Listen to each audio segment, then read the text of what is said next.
वैद्य और राक्षस। बहुत समय पहले की बात है। घने जंगल के किनारे बसे एक छोटे से गांव में वैद्य रघुनंदन रहते थे। उनकी जड़ी बूटियों की दवा इतनी असरदार थी कि रोगी तुरंत स्वस्थ हो जाता था। चाहे बुखार हो, सिर दर्द, पेट दर्द या जोड़ों की तकलीफ, उनकी दवा सब पर कारगर होती। रघुनंदन बड़े उदार स्वभाव के थे। उन्होंने कभी अपने मरीजों से पैसे की मांग नहीं की।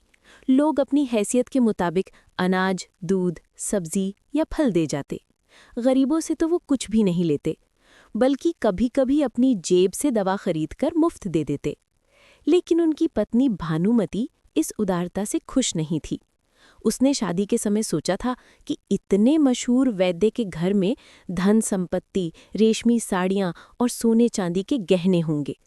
पर यहाँ तो मुश्किल से 2 वक्त का गुजारा होता था। वो बार बार पति से कहती, इतना नाम है आपका, अगर फीस लेना शुरू करें तो हम भी सुख समृद्धि से रह सकते हैं। पर रघुनंदन हमेशा यही जवाब देते, ये सेवा है, व्यापार नहीं। रोगी को ठीक करना भगवान का काम है, मैं तो बस निमित्त मात्र हूँ। आधी रात का अतिथि। एक रात अचानक दरवाजे पर जोर जोर से दस्तक हुई। दरवाजा खोलते ही दोनों की सांसें थम गईं।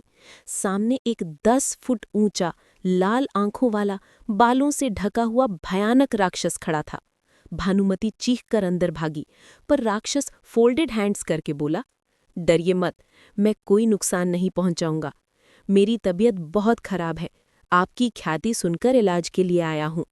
रघुनंदन ने उसकी नाड़ी देखी और बोले, तुम्हें असुर रोग है, जिसे मनुष्यों में मधुमेह कहते हैं। अगर नियमित दवा करोगे तो 1 महीने में ठीक हो जाओगे। उन्होंने गोलियां और काढ़ा दिया। दवा असर करते ही राक्षस को राहत मिली। उसने धन्यवाद कहा और रोज इलाज के लिए आने लगा। भानुमती की लालच। राक्षस के जाते ही भानुमती गुस्से से बोली, इंसानों से तो पैसे नहीं लेते, कम से कम इस राक्षस से तो मोटा धन ले लेते। पर रघुनंदन ने समझाया, धन का क्या करेंगे, सेवा ही सबसे बड़ा धन है। लेकिन भानुमती ने मन ही मन निश्चय कर लिया कि वो खुद राक्षस से धन निकालेगी।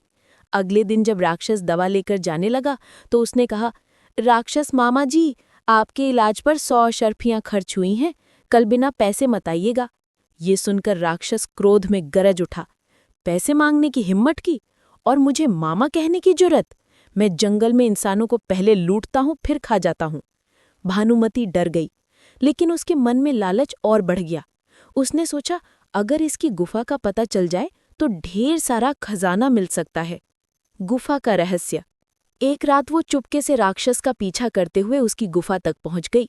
वहां चमड़े के 2 बड़े थैले सोने, चांदी, हीरे जवाहरात और गहनों से भरे पड़े थे। भानुमती लालच में दोनों थैले उठा लाई और घर के पिछवाड़े छिपा दिए। लेकिन अगले ही दिन उसके शरीर में दर्द, जलन और प्यास की शिकायत शुरू हो गई। ये वही लक्षण थे जो राक्षस को थे। उधर राक्षस रात को आया और बोला, वैद्य जी, अब मैं पूरी तरह स्वस्थ हो गया हूँ। इनाम में कुछ देना चाहता था, पर अफसोस, किसी ने मेरी गुफा से सारा धन चुरा लिया। अब मुझे यहाँ से जाना होगा। सच्चाई का खुलासा। राक्षस के जाते ही भानुमती की हालत और बिगड़ गई। रघुनंदन ने उसकी नाड़ी देखी और चौंक कर कहा, तुम्हें वही रोग हो गया है जो राक्षस को था। भानुमती डर के मारे रो पड़ी।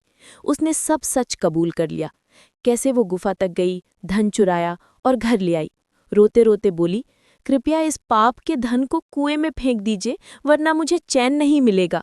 रघुनंदन ने शांत स्वर में कहा, धन ना पवित्र होता है ना अपवित्र, उसका उपयोग ही उसे सही या गलत बनाता है। कुएं में फेंकना भी व्यर्थ है, इससे पूरे गांव का भला किया जा सकता है। भानुमती ने सिर झुका लिया। आप सही कहते हैं, लालच ने मेरी बुद्धि भ्रष्ट कर दी थी। सच्चा सुख मेहनत और संतोष में है, पाप के धन में नहीं।